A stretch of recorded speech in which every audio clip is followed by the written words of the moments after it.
In a legislative session full of controversy and last-minute surprises, Louisville is looking at a number of bills that could impact how its government operates in the future. As legislators pause for the veto period, WHAS 11's Connor Steffen and photojournalist Aspen Hester are taking a look at the legislation making waves from Frankfort to right here in the metro. Coming out of the months-long Kentucky legislative session is a flurry of bills that look to impact Louisvillians, starting with House Bill 388. Best way to do that is to make sure somebody has to go get votes. And if I have to convince voters all around the county, then that's what I'm going to care about. The bill looks to change the city's elections by making them nonpartisan. That means for mayoral and metro council elections, there will be no party affiliate next to a candidate's name. The bill is currently waiting on the governor's desk for a signature or a veto. They want partisan school board elections, but nonpartisan Louisville mayor elections.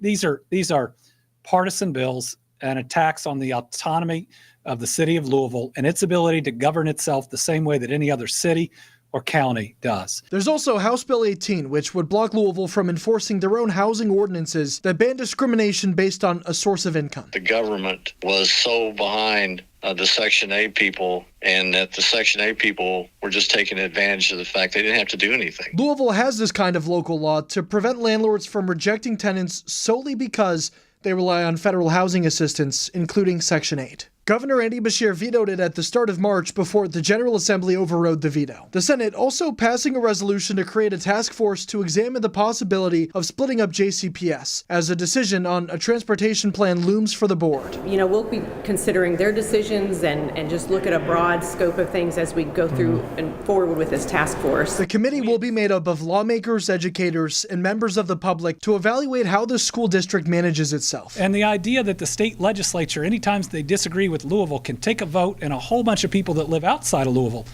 can change policy made by the city of Louisville. It's just outrageous. A recommendations report is due in December. In Louisville, Connor Steffen, WHAS 11, on your side. Legislators will return to Frankfort on April 12th when the veto period ends, where they'll have a chance to vote to override any of the governor's vetoes.